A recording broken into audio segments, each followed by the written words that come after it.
mau nggak mau kita harus butuh banyak pengalaman di lapangan. Baik. Untuk itu eh, begitu kita lulus dari FKG, dari masa pendidikan di kampus, itu sudah jangan merasa sudah bisa segalanya.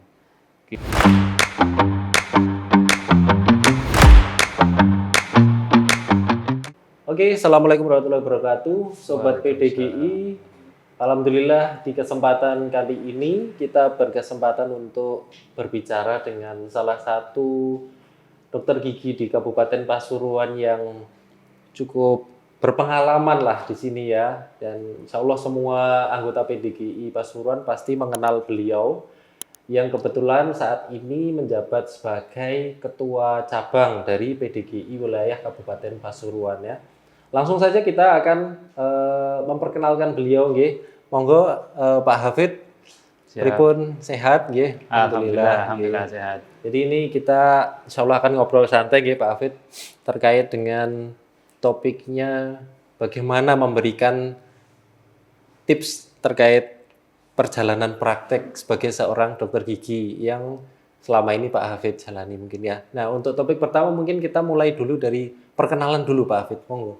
Silakan memperkenalkan terkait jenengan ini. Ya, Assalamualaikum semuanya teman-teman sejawat dokter gigi, khususnya teman-teman yang di wilayah Kabupaten Pasuruan atau di wilayah lain. Perkenalkan, saya Dokter Gigi Hafid Bauzir. Saya asli domisili dari Kabupaten Pasuruan, Mas.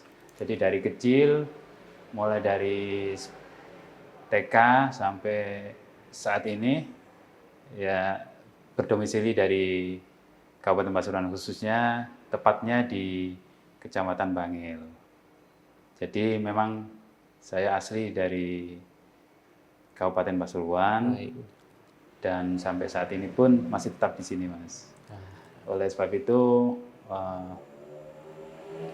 untuk perkenalan dengan masyarakat, insya Allah lebih mudah karena dari kecil memang sudah mengenal dengan masyarakat sekitar. Berbeda lagi kalau misalkan dokter itu pendatang, kan perlu adanya waktu untuk mengenalkan diri. Gitu. Jadi itu ada keuntungannya tersendiri kalau kita praktek di wilayah kampung halaman. Seperti itu, Mas. Berarti penduduk lokal sini nggih Pak Hafid ya. Iya, alhamdulillah. Nggih. Saya asli Alumni Bangil. dari universitas mana Pak sebelumnya Pak? Kalau S1-nya saya ambil jenjang pendidikan di alumni dari Universitas Airlangga. Oke, baik. Namun pada saat awal saya masuk S1 awalnya tahun 96, Baik, saya waktu itu masuk melalui jenjang SMPTN, UMTN, diterima di FKG UNED Jember. Oh, begitu. Kemudian di tengah-tengah perjalanan saya coba untuk mutasi, untuk pindah ke FKG UNER, alhamdulillah diterima. Sampai saya lulus dari FKG UNER itu di tahun 2003, alhamdulillah. Cukup lama ya berarti. Jadi mengenyam 2003. di dua tempat yang berbeda. Jadi hampir 21 tahun nggih Pak Hafid ini sudah berpraktek nggih Pak ya. Alhamdulillah, alhamdulillah. Ini selama ini bagaimana Pak perjalanan berprakteknya itu mulai dari lulus sampai sekarang ini mungkin bisa diceritakan Pak tahapannya. Ya, pada saat itu setelah saya lulus, saya mencoba untuk mendaftar. Waktu itu ada pengabdian, jadi masa pengabdian ya, tugas pengabdian selama 3 tahun, PTT istilahnya. PTT itu pada saat itu berlaku wajib untuk menjalankan masa PTT 3 tahun. Saya mencoba mendaftar di Dinas Kesehatan Kabupaten Pasuruan, alhamdulillah diterima. Waktu itu saya ditempatkan di Puskesmas Prigen. Semacam internship Pak kalau sekarang Pak atau berbeda Pak? Waktu itu belum ada internship. Belum ada nggih. Jadi begitu lulus harus menjalankan masa pengabdian PTT 3 tahun itu wajib. Jadi mau nggak mau harus menjalankan masa PTT, dan saya daftar melalui PTT daerah di pemerintah Kabupaten Pasuruan. Kebetulan waktu itu ada 2 dokter gigi diterima pada saat saya mendaftar itu, dan saya ditempatkan di Puskesmas Prigen sampai selesai masa pengabdian 3 tahun. Kemudian saya memutuskan untuk berhenti dan fokus di praktek mandiri di sini. Gitu. Ya. Oke. Jadi ini kebetulan rumah tinggal saya. Jadi istilahnya saya kembali ke kampung halaman sendiri, gitu Mas. Jadi fokus di praktek mandiri sampai sekarang, alhamdulillah. Berarti awal mulanya Bapak ini PTT dulu nggih, 3 tahun di Puskesmas Prigen. Prigen, iya. Pada saat PTT ini mungkin ada pengalaman menarik Pak yang bisa sampaikan? Iya, jadi kita setelah lulus dari kampus itu Mas, memang butuh pengalaman Mas. Baik. Jadi teori yang kita dapat dari kampus itu kalau diterapkan di lapangan, di praktek sehari-hari itu terasa sedikit Mas. Jadi kita improvisasinya, kita mengembangkan ilmu-ilmu itu real ya di lapangan. Nah, kebetulan di puskesmas itulah kita belajar banyak kasus. Kita belajar mencabut gigi, belajar menambal dan lain sebagainya. Kita temukan banyak kasus di sana. Saya benar-benar mengembangkan diri di situ. Dan juga pada saat saya praktek di puskesmas itu berbarengan saya juga praktek mandiri di Pandaan Mas. Jadi kebetulan di Pandaan itu ada dokter senior yang berbagi waktu dengan saya. Saya coba untuk praktek mandiri di sana kurang lebih selama hampir 5 tahun Mas saya di sana. Saya juga banyak pengalaman dari praktek mandiri ini juga. Jadi pagi di puskesmas, sore praktek mandiri di Pandaan. Gitu. Iya. Berarti meskipun kalau boleh dibilang kan tahun dulu itu ketika pendidikan lebih Pak ya, bekalnya sebenarnya lebih kuat Pak ya. Misal kalau sekarang kan mungkin banyak requirement lah bahasanya Pak yang tapi boleh dibilang dulu requirement-nya pasti banyak sekali Pak G. Betul. Itu pun tetap membutuhkan pematangan dalam proses di lapangan tentunya Pak. Betul. Dan di PTT ini Pak Hafid mendapatkan banyak sekali pengalaman yang bisa didapat itu. Berarti memang jadi bekal Pak G. Betul. Jadi mau nggak mau kita harus butuh banyak pengalaman di lapangan. Baik. Untuk itu begitu kita lulus dari FKG, dari masa pendidikan di kampus, itu sudah jangan merasa sudah bisa segalanya. Kita harus merasa kurang malahan. Kita harus merasa kurang terus. Bahkan sampai kita sudah praktek pun harus merasa kurang terus. Kita harus mengimprovisasi diri kita, mengupgrade diri kita dengan banyak hal. Misalkan dengan mengikuti seminar, mengikuti workshop, juga mungkin kita membuat networking dengan teman-teman sejawat, tanya sana sini, pengalaman teman-teman. Nah, dari itu kita bisa mengupgrade diri. Gitu. Kita semakin banyak tambahan-tambahan ilmu dan pengalaman sehingga skill kita semakin bagus. Terutama untuk penerapan di praktek kita mandiri. Seperti itu Mas. Selaras berarti sama prinsip dari seorang dokter ya, Sobat Gigi ya, bahwa seorang dokter itu paling long life learning ya, berarti di mana belajar itu ya sepanjang hidup karena memang ilmu dan semuanya terus berlangsung. Nah, setelah itu kan Bapak melanjutkan untuk mencoba merintis Pak ya. Boleh dibilang merintis Pak ya, membuka praktek secara mandiri. Itu boleh diceritakan Pak bagaimana tahapannya atau ada tips, ada bagaimana dari Pak Hafid pada saat proses mulai itu? Betul, jadi praktek mandiri dokter gigi ini ibaratnya seperti unit bisnis juga Mas. Jadi perlu ada marketing, perlu ada, jadi ada ilmu-ilmu ya meskipun nggak terlalu mendalam kita harus belajar juga ilmu marketing Mas. Jadi pada saat awal saya membuka praktek ini juga berpikir ke arah itu Mas. Jadi yang langkah awalnya saya memperhatikan, mohon maaf, dalam tanda kutip kompetitor. Saya melihat dokter gigi sekitarnya itu seperti apa. Jadi saya mapping dulu. Misalkan di sini di Kecamatan Bangil ada berapa dokter gigi. Nah itu dokter gigi yang lain itu dia positioningnya, marketingnya itu ke segmen pasien menengah ke atas atau segmen menengah ke bawah. Terus dari situ kita bisa mempositioningnya diri kita seperti apa. Nanti arah dari praktek kita ini mau arah kemana. Misalkan dari start awal kita harus sudah ada kejelasan. Kita mau bermain di market, misalkan ini nanti pasien-pasien saya menengah ke atas, sehingga hal-hal yang menunjang dari praktek kita, dari pelayanan itu juga nanti menyesuaikan, Mas. Jadi seperti itu contoh awal. Yang kedua, saya ingat betul pada saat saya baru buka praktek itu, saya mempelajari, Mas, segmen masyarakat sekitar. Dari situ saya mempelajari di sekitar tempat tinggal saya ini banyak sekali pondok pesantren, Mas. Yang kedua, banyak sekali pabrik. Pada saat itu belum ada BPJS pada saat itu, tahun 2005 saya membuka start awal praktek di sini. Itu saya mencoba untuk membuat format kerjasama, Mas. Saya membuat format pengajuan kerjasama ke pondok-pondok pesantren dan ke pabrik-pabrik besar. Saya mencoba langkah start awal di situ dengan membawa format kerjasama semacam BPJS. Jadi misalkan ada karyawan atau santri-santri dari pondok yang sakit, ke kita membuat istilahnya kerjasama MOU, sehingga ada benefit-benefit yang dirasakan dari pondok pesantren itu. Entah itu dengan harga yang murah atau apalah teknisnya. Saya mencoba start awal dari situ, Mas. Awalnya saya keliling, Mas. Saya keliling dari satu pondok ke pondok, saya keliling dari satu pabrik ke pabrik yang besar-besar itu. Dan dari situ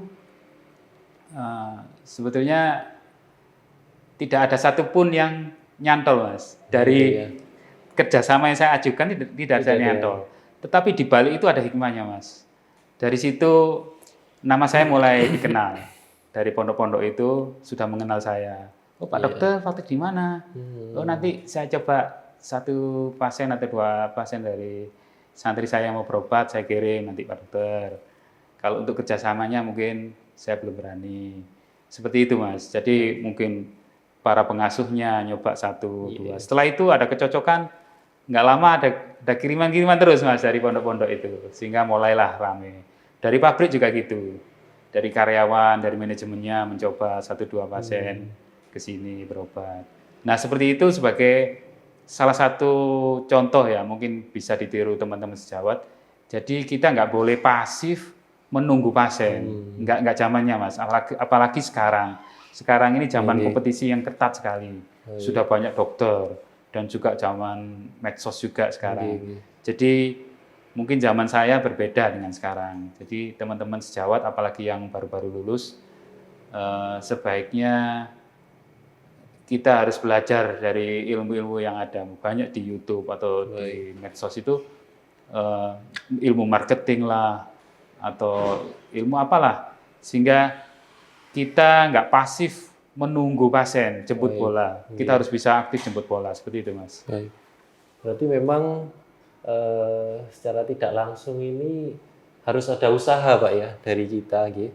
Baik itu betul. Pada awalnya harus tentunya di sini memahami kondisi masyarakat maupun kondisi demografinya, perekonomian dan lain sebagainya, Pak, ya. Betul. Berarti di samping tujuan kita membuka untuk membantu, kita juga harus memahami ya dalam ini kondisinya. Betul. Lama ini rintangannya saja apa aja, Pak? Selain tadi mungkin ditolak, mungkin. Kemudian bagaimana Pak Hafid menyikapinya? Dan itu butuh berapa lama, Pak? Kan untuk saat ini kan boleh dibilang Pak Hafid ini praktek yang rame ya, timbangil gitu. Nah, tentunya untuk menuju proses ke situ kan tidak instan, Pak, ya, tidak langsung selesai itu. Nah, itu berapa lama Pak Hafid sampai pada titik itu dan hambatan rintangannya apa mungkin selama ini, Pak, yang mungkin bisa disampaikan? Jadi saya tertarik juga dengan kata-kata dari Mas Rio, teman sejawat Rio ini, bahwa keberhasilan atau kesuksesan itu nggak bisa instan. Betul, itu ada jenjangnya, Mas. Jadi saya juga berharap ke teman-teman sejawat yang fresh graduate, yang baru lulus, yang baru buka praktek. Jadi jangan berharap kesuksesan itu bisa instan diraih. Itu semua ada proses.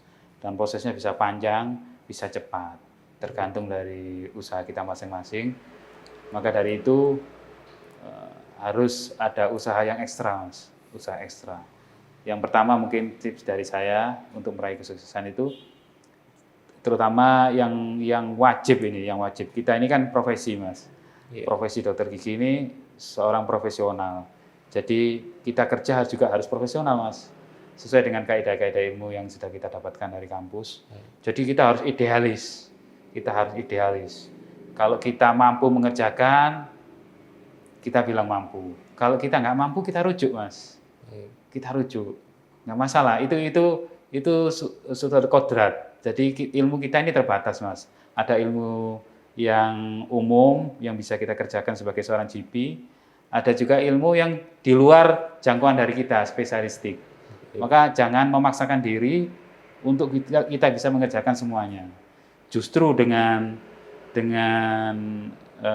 terbukanya kita ke pasien, komunikasi kita ke pasien yang baik, kita bilang bahwa ini di luar dari jangkauan kita, maka kita merujuk ke spesialistik. Justru dengan itu pasien senang, Mas. Dengan keterbukaan kita, iya.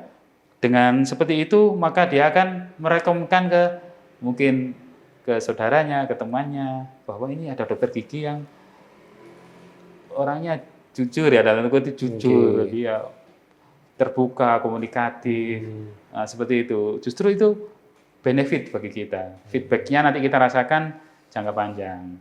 Terus, jadi kita seorang profesional itu harus mengupgrade diri, Mas. Harus selalu mengupgrade dengan selalu ikut kegiatan seminar, workshop, kita buat networking, kita tanya pengalaman teman-teman yang lain, kita lihat-lihat di medsos, selalu sampai sekarang. Jadi jangan ada kata lelah seperti itu, Mas. Dan juga utamanya juga tadi saya bilang ada dalam kata kutip kejujuran ke pasien, komunikasi yang baik. Misalkan kita nggak mampu, kita bilang nggak mampu. Misalkan kita harus merujuk, kita bilang harus merujuk. Dan kita harus komunikasi pasien juga yang bagus, bahwa rencana perawatan kita seperti apa. Terus kira-kira faktor kegagalannya berapa persen, dan lain sebagainya. Misalkan ada alternatif perawatan yang lain, itu kita jelaskan, Mas.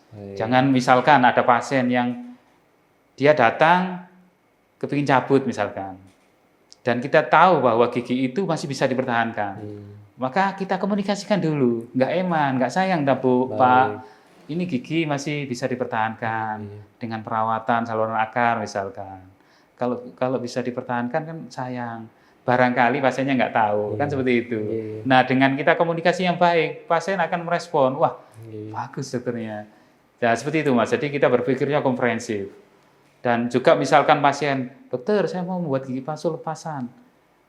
Kita komunikasikan lagi, Mbak, Mas, Pak, sebetulnya ada pilihan-pilihan lain yang bagus. Ada gigi tiruan cekat misalkan, agak mahal tapi enak, nyaman. Nah, seperti itu pasien tuh merespon dengan bagus. Wah, dokternya komunikatif, ya, seneng kan seperti itu. Nah, hal-hal seperti itu, poin-poin seperti itu harus kita terapkan, Mas, di praktek sehari-hari, terutama praktek mandiri. Kalau praktek mandiri ini berkaitan dengan nama kita, Mas. Iya. Kalau klinik kan istilahnya klinik, rumah sakit. Kalau kita kerja di Vaskes seperti itu, nama kita nggak terlalu berarti. Nama klinik atau rumah sakitnya yang berarti. Kalau praktek mandiri, nama kita yang kita jual, Mas. Jadi nama kita bagus dan jelek di masyarakat, itu kita sendiri yang bisa istilahnya mengevaluasi terus. Seperti itu, Mas. Jadi memang berjenjang, Pak ya, kalau merintis namanya aja merintis, Pak ya, tidak bisa instan ya. Dan tentunya memang harus memperhatikan kejujuran dan standar yang ada, Pak ya, jujur sesuai standar yang ada. Jangan lupa tetap mengkomunikasikan dengan baik perawatan-perawatan yang akan dilakukan, Pak ya. Kita akan terbentuk nilai tawar tersendiri atau keunggulan dari praktek itu. Nah, tadi kita sempat membahas marketing, Pak ya, marketing. Bagaimana marketing sebenarnya secara tidak langsung zaman dulu juga melakukan marketing, Pak ya.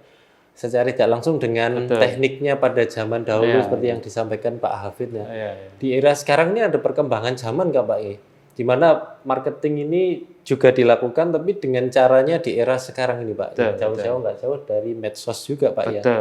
Nah, ini mungkin ada saran atau masukan, Pak, dari Pak Hafid terkait bagaimana sejawat-sejawat ini untuk melakukan marketing di era sekarang. Mungkin ada yang mungkin disampaikan dari Pak Hafid, monggo. Ya, kalau zaman saya dulu belum ada medsos. Kalau sekarang ini luar biasa.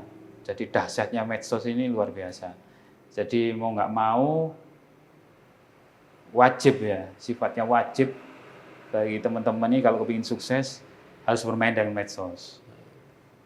Entah itu dengan kita mengedukasi pasien, secara tidak langsung kita melakukan edukasi ke pasien juga secara nggak langsung kita mengenalkan diri kita, mempromosikan nama kita di masyarakat, kan seperti itu. Kalau dulu kan nggak ada medsos, jadi mau nggak mau kita harus terjun ke lapangan dengan paksos lah, dengan penyuluhan ke sekolah-sekolah, ke pesantren, ke masjid atau ke tempat ibadah yang lain, kan seperti itu. Kalau sekarang dengan medsos kita bisa di rumah, dengan HP kita sudah bisa menjalankan medsos. Cuman saya sebagai juga pengurus PDGI juga menghimbau ke teman-teman harus mematuhi rambu-rambu etika kedokteran dalam hal untuk mempromosikan diri. Misalkan kalau dalam hal tarif itu sebaiknya tidak dicantumkan secara vulgar ya Mas ya, kecuali ada pertanyaan atau mungkin secara japri seperti itu. Terus juga kayak diskon-diskon, nah itu kan nggak etis Mas. Kalau untuk hasil kerja kita misalkan kita tunjukkan, nggak masalah ya. Juga kalau bisa dikasih edukasi, dikasih keterangan kalau ini seperti ini. Dan juga terutama kalau di medsos juga hati-hati dengan batas-batas rambu-rambu Mas. Misalkan hal-hal yang harusnya dikerjakan spesialistik, kita harus hati-hati, kita harus hati-hati. Jadi jangan semua kasus kita broadcast kan seperti itu. Kalau zaman dulu seperti yang saya jelaskan tadi, jadi kalau kita mau praktek mandiri, ya pertama tadi harus mempelajari dokter gigi sejawat yang lain di sekitarnya. Sehingga tujuannya itu apa? Ada diferensiasi Mas. Ada dalam ilmu marketing itu namanya diferensiasi. Kita harus mempunyai hal yang beda dengan dokter gigi lain. Dengan apa? Maka dari itu dengan kita mempelajari dokter gigi sekitarnya. Di sana sini apa yang beda, kita harus beda dengan mereka. Seperti itu Mas. Mohon maaf juga jangan dikebiahua ini pure unit bisnis Mas. Jadi harus merambui etika juga dengan teman sejawat ya. Kita anggap bukan kompetitor semacam bisnis juga. Kita menganggap mereka juga teman sejawat, tetapi ilmu-ilmu bisnis harus tetap diterapkan. Terus yang setelah ada diferensiasi harus positioning tadi Mas. Dalam marketing itu ada namanya positioning. Nggak bisa kita buka praktek semua lapisan masyarakat kita terima. Susah kalau dalam ilmu bisnis susah Mas. Kita harus positioning, mau main di mana? Di segmen menengah ke atas atau menengah ke bawah. Kalau menengah ke bawah mungkin bisa kerjasama juga dengan BPJS, itu juga mengatrol Mas. Jadi untuk awal-awal praktek, kalau mau main segmennya ke bawah, kita bisa juga kerjasama dengan BPJS untuk mengatrol jumlah pasien, seperti itu Mas. Kalau menengah ke atas, sebaiknya saran saya pribadi, pengalaman saya, sebaiknya nggak usah kerjasama dengan BPJS, karena menengah ke atas itu pelayanannya harus wah Mas, harus wah. Istilahnya yang dinilai pelayanannya. Dia mau privasi, mau minta ngantrinya nggak lama, mau pelayanannya nyaman. Kalau harga nomor sekian. Beda dengan menengah ke bawah. Menengah ke bawah, yang utama dilihat harganya. Oh dokter sana murah. Nah, nggak peduli pelayanannya nomor sekian, wis. Yang penting terjangkau dengan kemampuan pasien. Seperti itu Mas. Jadi ada positioning, ada diferensiasi. Itu yang utama.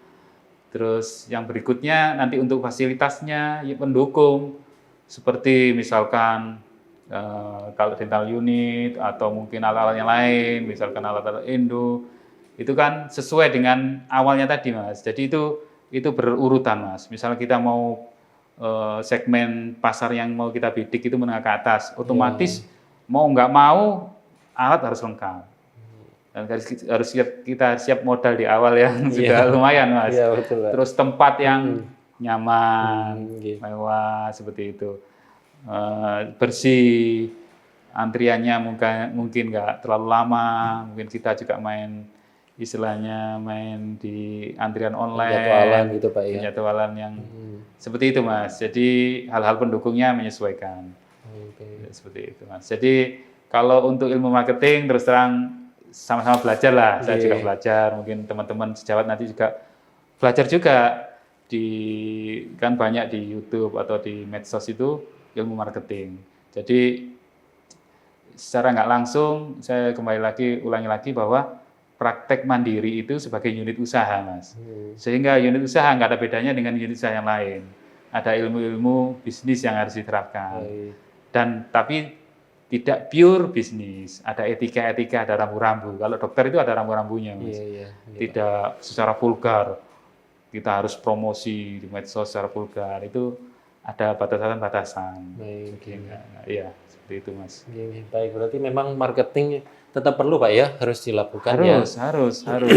Karena secara nggak langsung memang kita sebagai sebuah unit usaha, meskipun sebuah dokter. Cuma memang sebagai seorang dokter tetap harus memperhatikan apapun itu perkembangan zaman, aturan-aturan yang sudah ada, tentunya itu dengan tujuan untuk menjaga etika atau kondisi dari profesi itu, Pak ya. Betul. Selain itu mungkin juga ada yang tadi dari internal juga, Pak ya. Yang penting lagi bagaimana kita membranding kita di mata masyarakat, dokter yang seperti apa, memposisikan kita sebagai apa, itu mungkin juga lebih ditingkatkan lagi dan bisa membantu akan hal itu, Pak ya. Betul. Banyak sekali Sobat Gigi yang sudah di-sharingkan oleh Pak Hafid ini. Mungkin sebelum kita closing Pak, ada saran mungkin terakhir atau closing dari Bapak untuk teman-teman dokter gigi ini dalam merintis sebuah tempat praktek, Pak? Ya, jadi teman-teman sejawat sekalian, mungkin sharing dari saya pribadi ya. Sharing dari saya pribadi bahwa profesi dokter gigi ini mungkin seperti profesi-profesi lain, jadi harapan dari teman-teman mungkin dari sejak kecil, setelah kita lulus, itu episode dari karir kita itu baru start dimulai. Jadi kita lulus dari kampus itu, untuk meraih kesuksesan itu belum kita jalani, kita harus start dari awal. Maka dari itu ada banyak hal yang harus disiapkan. Tadi saya sudah jelaskan ilmu marketing, kita harus membuat networking, jadi network kita membuat komunikasi dengan teman sejawat, baik dari sesama alumni atau sejawat di lingkungan kita berada, kita komunikasi, sharing ilmu lah, apalah, seperti itu. Dan juga satu hal Mas, satu hal yang mungkin tidak saya sebutkan dari pertama tadi. Jadi kita menjalani karir atau kehidupan ini ada nilai-nilai spiritual Mas, nilai yang harus kita jalani. Jadi nilai-nilai spiritual dari agama kita ini harus kita terapkan, Mas. Nggak hanya kita ibadah rutinitas semata. Ini dalam pekerjaan kita sehari-hari harus kita terapkan. Seperti itu. Misalkan tadi ada poin 1 tadi sudah saya jelaskan tentang kejujuran. Ya. Itu kan ada kita ambil dari nilai spiritual dari agama kita. Jadi kita harus jujur ke pasien dalam segala hal. Dalam harga, dalam kita menjelaskan kualitas, dalam kemampuan kita. Terus kita juga dokter, jangan lupa kita ada nilai-nilai sosialnya, Mas. Jadi terkadang kita menemui pasien yang nggak mampu, misalkan. Kita harus jeli, ini pasien nggak mampu. Ya, gimana lagi? Jadi kita harus bisa memberikan keringanan, seperti itu. Terus nilai spiritual yang lain, kalau kita sukses, tetapi nggak harus sukses juga, Mas. Kita harus banyak sedekah, Mas. Ya, itu jalan-jalan menuju kesuksesan. Mungkin nggak banyak dijelaskan oleh orang-orang bisnis lah, atau mungkin profesi, atau mungkin praktisi ya. Itu faktor-faktor yang istilahnya faktor di luar dari sains, di luar dari praktisi yang nggak banyak disebut. Tetapi itu justru kalau dalam pengalaman saya, Mas, ya, justru itu jalan menuju kesuksesan, Mas. Entah dengan apa, dengan jalan-jalan dari Sang Pencipta untuk memberikan kita kemudahan menuju kesuksesan. Misalkan dari nilai-nilai spiritual yang lain banyak, Mas. Misalkan dengan doa-doa. Kalau kita menjalani kesulitan, misalkan ada kasus-kasus pencabutan sulit, ya Sudah kita dengan teknis ini nggak keluar, teknis itu nggak keluar, alat ini nggak keluar, alat itu nggak keluar. Kita doa, Mas. Itu senjata terakhir, Mas. Baik. Alhamdulillah, saya Oke. pengalaman spiritual. Jadi ada doa-doa tertentu, mungkin Mas-mas atau Mbak-mbak teman sejawat belajar dari guru-gurunya atau dari ustadznya atau kiai. Ada doa-doa tertentu, Mas. Jadi kala kita menemui kesulitan, kita baca, mungkin dalam hati. Alhamdulillah, Mas. Setelah itu sukses. Saya juga kaget. Nah, seperti itu. Contoh lain, misalkan kalau dalam agama Islam itu ada namanya sholat duha, Mas. Oke. Itu jalan menuju kesuksesan. Itu kalau bisa istiqomah. Pagi sebelum kita berangkat dinas atau sebelum praktek, paling nggak 2 rakaat. Insya Allah akan kita kemudahan itu akan kita dapatkan, Mas. Dari jalan-jalan yang mungkin nggak kita duga-duga. Baik. Seperti itu. Jadi poin-poin spiritual ini kita terapkan terus, Mas. Dimanapun, iya, di praktek, di tempat kita kantor, di dinas mungkin teman-teman PNS. Iya. Nah, insya Allah akan sukses, Mas. Baik. Jadi saya juga merintis dari nol sama teman-teman. Orang tua saya juga bukan dari kalangan medis juga. Pak, ya? Iya. Juga saya modal dari praktek ini dari nol, Mas. Dari nol saya ikut seperti tadi saya jelaskan, ya, dari ikut orang dulu, dari PTT nebeng, dulu, iya, mengumpulkan sedikit demi sedikit, sama seperti teman-teman. Jangan diharap saya ini tiba-tiba ujuk-ujuk langsung sukses, enggak. Sama, menapak karir dari kecil sampai besar. Itu kalau kita istiqomah, kita konsisten, kita selalu upgrade terus, kita selalu istilahnya menerapkan ilmu-ilmu spiritual tadi, insya Allah, Mas, insya Allah akan sukses. Kalau dokter gigi ini, saya optimis, Mas. Karena kalau kita lihat perbandingan antara jumlah penduduk dengan dokter, masih jauh, Kak. Di Kabupaten Pasuruan ini, sampai saat ini baru 140-an dokter gigi, Mas. Bayangkan, tersebar seluruh Kabupaten Pasuruan. Jauh, Mas, masih kurang. Jadi, harus optimis, teman-teman. Optimis sukses dengan karir dokter giginya, karena pangsa pasar masih luas, tinggal kita konsisten dengan apa yang sudah kita rintis itu, mau membangun positioning di mana kita konsisten dan harus upgrade diri terus, insya Allah akan sukses, Mas. Tinggal sabar saja, nggak bisa instan, Mas, nggak bisa instan. Jadi harus jalani sedikit demi sedikit dan harus evaluasi terus, Mas. Paling enggak setahun sekali kita evaluasi apa yang perlu kita benahi. Mungkin kita juga harus sekali-kali istilahnya kita harus tahu, kita mensurvei pasien-pasien yang sudah langganan kita, apa kekurangan kita. Mungkin teman-teman kenalan yang sudah praktek, teman-teman tetangga atau saudara, kita minta pendapat. Mas, Pak, Bu, apa kekurangan saya? Gak apa-apa, jadi kita harus terbuka seperti itu, Mas, sehingga kita harus terus berbenah. Seperti itu.